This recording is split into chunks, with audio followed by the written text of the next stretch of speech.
Good morning, friends. Welcome back to the channel. Does your group have some D&D shopping to do and you are wanting to make it an adventure instead of having it be boring? Well, I'm going to share with you all 5 of my tactics for making this happen in my campaigns. You're not going to want to miss it. Let's dive right in.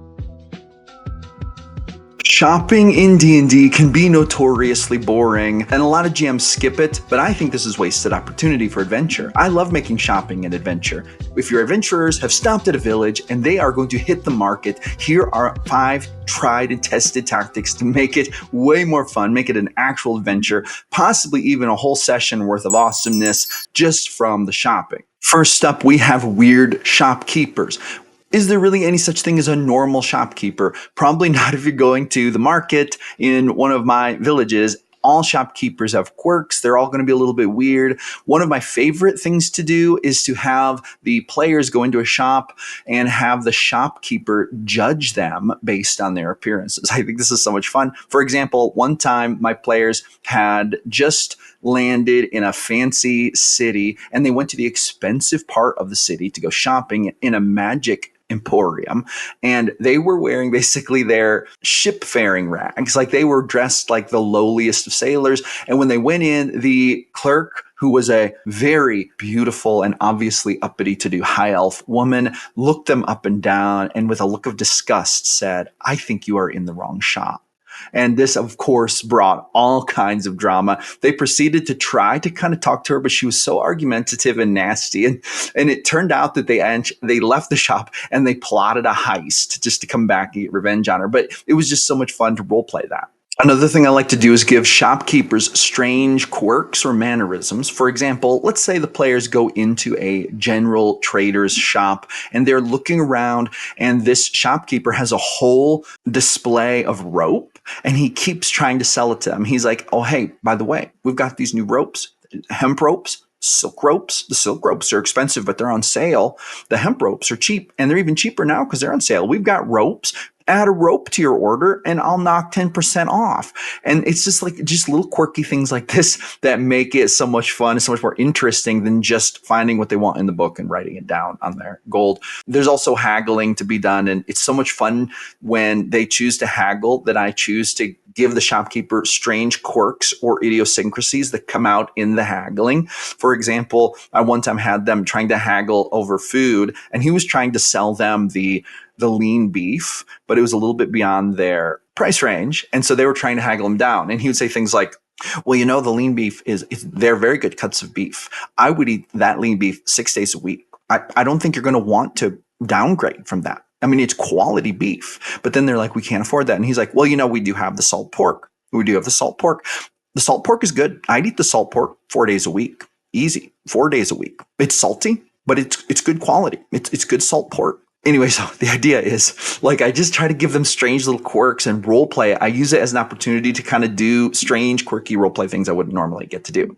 And that leads us to another point: drama between shopkeepers. The only thing more fun than a shopkeeper giving the group weirdness or using quirks or idiosyncrasies or strangeness is to have 2 shopkeepers being weird with each other. So let's say that they come in and the first clerk waits on them. He's a nice guy, young guy, and he says to them, "Hey, you know what? If you bundle your things together, I could probably get you a discount. Let me go ask the manager really quick." And then he leaves, and then he's replaced by just this older, large, ogre of a man. Not literally an ogre, but he might have a little bit of ogre in his lineage. But he comes up to them and he says, "What are you doing? Why are you bundling these things? Who's helping you?" "That boy? That boy's nothing but trouble. Let me help you." "No, you don't want that. That's not what you want. You want the other one. You want the more expensive one." And he tries to mess up the order. And then the boy comes back, and then they maybe get into an argument, and the boy's turns out he's new, but he's trying his best. And this old ogreish guy is just a jerk. These kinds of little interactions can be very, very fun and give the players something to interact with. And they might even choose to step in, or they might even invite the guy along. Knowing my group, they would invite the guy out for a drink, the young guy, and then they'd recruit him to be their squire if he was very helpful. So that's probably what would happen. We also have shoplifters. Shoplifters are everywhere. And it's so much fun when the players are shopping and looking for things, but then they look and they see that the person standing next to them slipped something in their pocket, and then they give the side eye, and then they shuffle away to leave the shop. Like, what is the player going to do? This type of thing, just throwing it in there like that is really funny. There could also be a situation, and I'm thinking that this would be very fun, where an NPC comes into shop. The players are in there, maybe shopping for whatever, and this NPC like grabs something and tries to run out the door with it, but then they like slip and fall and it slams and crashes and things go everywhere. And then the shopkeeper jumps on them and they start fighting. Like, this could be a very fun thing. Like, it could be quite serious. It could be kind of comical, but this is definitely going to make shopping more interesting. There's all kinds of ways to make it more interesting. And so, shoplifters and the like, just going on around the players, not even directly involving them, can be really fun. And then we have flirting. Flirting can also happen. So one of my favorite things to do is to do something like, maybe the players are shopping and someone comes up to them and they basically kind of say, hey, I noticed you were over here looking at the long swords. Long swords are kind of expensive here, aren't they? Just like making small talk. But then maybe they kind of, they like reach out and touch the player, like the character's shoulder, like the NPC, like you say, he or her reaches out and touches your shoulder. And then they say, you must have a lot of gold. I might just let a strapping rich adventurer like you take me out to dinner. It's like coming out to him. It's like really funny. And then, it's like they say, well, is the person good looking? It's like, well, roll a perception check. See what you think. Roll a perception check. And then I'm going to make like a little roll, and we're just going to kind of gauge whether they think they're good looking. And so that's like a funny thing. But then what I love to do is I love to like make it progressively worse. So when these types of things happen, either they are legitimate, like a legitimate opportunity to like meet someone, like maybe someone is actually flirting with the adventurer because they saw them and they thought they were attractive and they're a cool person, the NPC, and they're just interested. But sometimes it's like a lot weirder than that. And that does get revealed until later. Like, for example, this person might flirt and be like, I'd maybe let you buy me dinner. And then if the person was like, no, if the player was like, oh, no, thank you, I'm not interested, then the NPC might say, well, I have some pretty high profile business connections.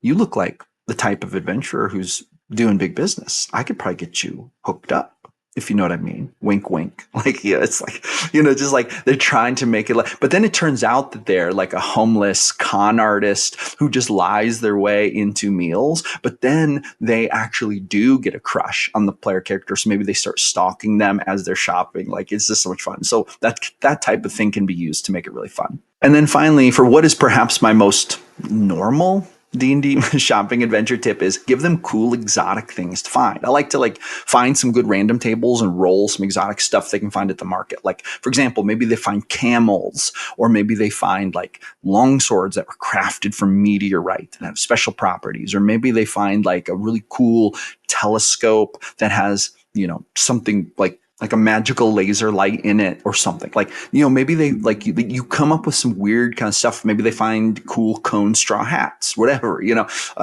maybe they find grass skirts, just like, that's kind of bizarre. Like, why is that there? But it's like maybe kind of cool stuff that they could find that isn't like necessarily in the handbook.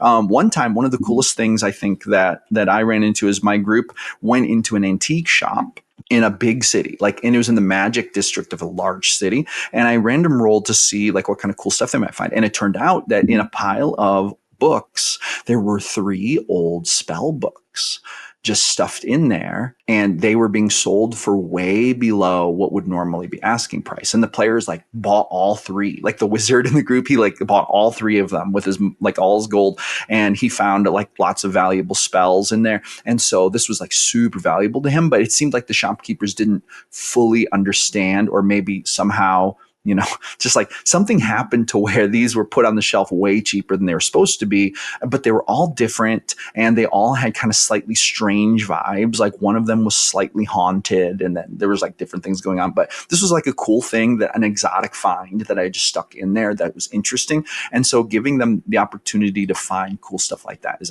can also make shopping an adventure. Now, when it comes to that, you might also need to generate plot arcs. And so I have something that might help you with that. If you kind of struggle with coming up with plot arcs on the fly, you can download my Ultimate Plot Randomizer. Sometimes when players go shopping, this is a great time to start plot arcs. So if those shopkeepers get into a fist fight, or someone's shoplifting, or someone starts hitting on your players, you may need a plot arc. Grab this ebook. If you sign up for my email list, link is in the description. This comes for free in the first email you get. You can random roll plot arcs on the fly using D100 tables, roll the hook, conflict, conclusion, and even wild and wacky elements within seconds. You will have plot arcs for days that you can use to customize and make your own, to make your plots really awesome, really stand out, make it different every single time. So you're going to want to grab that. Another thing that I would recommend is jump in my Discord channel. You can come in there, ask for advice, get really cool feedback on the stuff you're planning for your sessions. There are plenty of experienced GMs in there. There are people running games in there. If you're looking for a group or looking for a game, jump in there and you can find it. There's all kinds of cool stuff going on. So if you enjoy Discord and you enjoy TTRPGs, you're going to want to at least stop by and say hi. We'd love to have you. At this point, it's well over 100 members, which I'm super pumped about. It's pretty awesome. And with that being said, that's going to complete my list of ways to make D&D shopping an adventure instead of making it boring. I hope this has been enjoyable, and I really thank you for watching one of my videos. I'm the GM Philosopher. I'm here almost every day creating videos about the best game in the world, D&D. So I will see you awesome people on the next one.